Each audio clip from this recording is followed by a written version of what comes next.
Hey guys, it's Hibiscus Moon here with hibiscusmoon.com, and I want to talk to you today about Pantone's Color of the Year and my crystal matchup for it for 2018.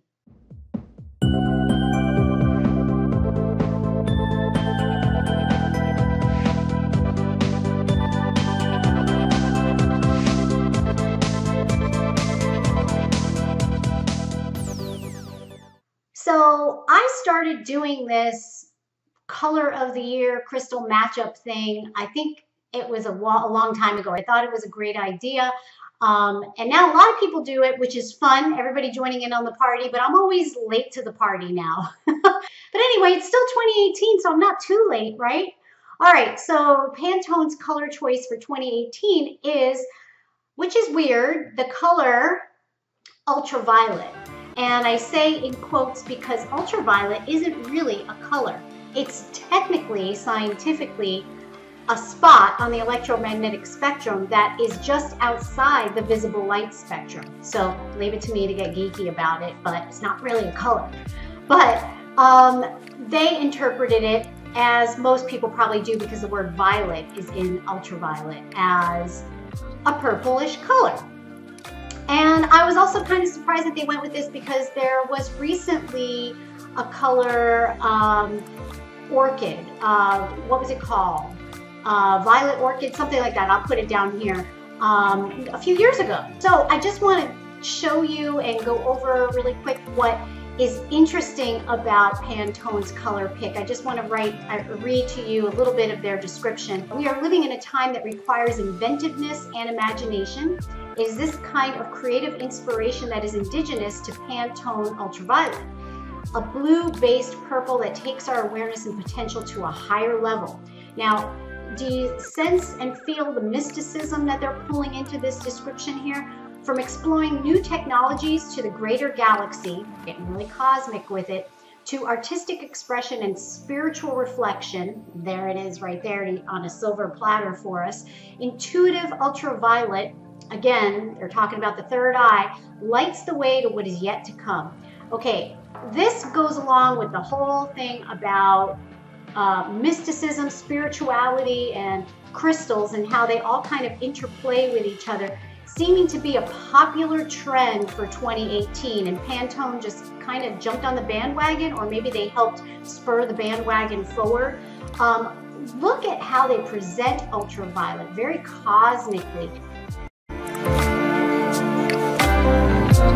This is kind of like the stuff we've been talking about for years, right? But what we love and talk about has hit the mainstream now full force in 2018. And here it is represented in the color of the year. So instead of going for, well, I was going to say a literal translation of ultraviolet, but it really literally isn't a translation of the color ultraviolet because it's not a color. I'm going to go to the scientific explanation of what ultraviolet is, and I'm going to go to the minerals and crystals that actually physically represent themselves with the capacity to show up in the ultraviolet spectrum. How about that? Some minerals actually have the characteristic of being fluorescent under ultraviolet light. Out of approximately 4,500 minerals that we know of on planet Earth, about 500 of them have this characteristic. Sir George Stokes was the physicist and mathematician who realized that some minerals have this property to fluoresce under ultraviolet light.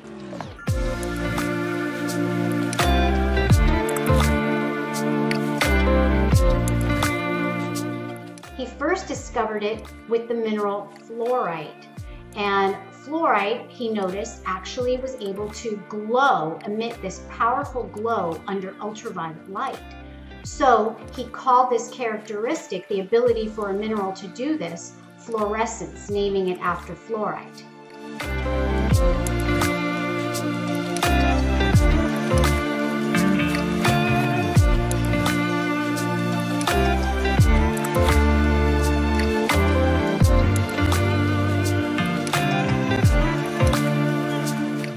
started realizing that fluorite wasn't the only one that could do this, he started testing with other minerals. It's amazing to see these minerals that do have this property of fluorescence to glow under ultraviolet light, because they look completely different than they do under regular light to our eyes. So there's actually different wavelengths of ultraviolet light. There's short wave, medium wave, and long wave. All of those waves are higher frequency than visible light, so just a step above visible light on the electromagnetic spectrum. And those high frequency waves are just outside of what we're able to detect and measure with our eyes. But we can measure and see its effects on certain minerals, the ones that fluoresce. What might appear as a dull gray rock might actually fluoresce in all kinds of beautiful, bright, vibrant colors under ultraviolet light. So you might remember back to science class when you started learning about chemistry. What happens is the ultraviolet light will cause some electrons in some of the electron shells to temporarily gather up some extra energy from the ultraviolet higher frequency and jump up to the next electron shell and then jump back down.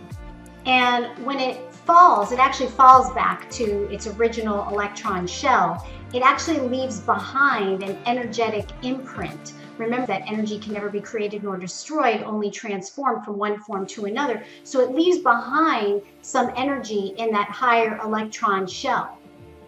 So some of that leftover energy is actually giving off this light, this fluorescence, this phosphorescence that we're able to see.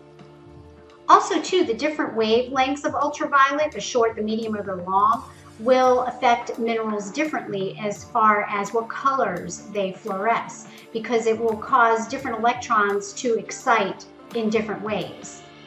So if you have a UV light or black light similar to this one's just a cheapy little one. This one actually gives us long wave ultraviolet light, I don't know if you can see that, and short wave ultraviolet light. So it has the two different wavelengths. So I have to think that there's a special property around fluorescent minerals or minerals that fluoresce under ultraviolet light, because they possess this special characteristic that not all minerals do.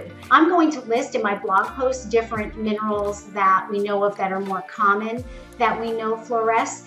And I encourage you to start working with them and see if you notice any unique metaphysical properties about these minerals, because I would like to share that in our community and see if we can collectively come up with some information around that.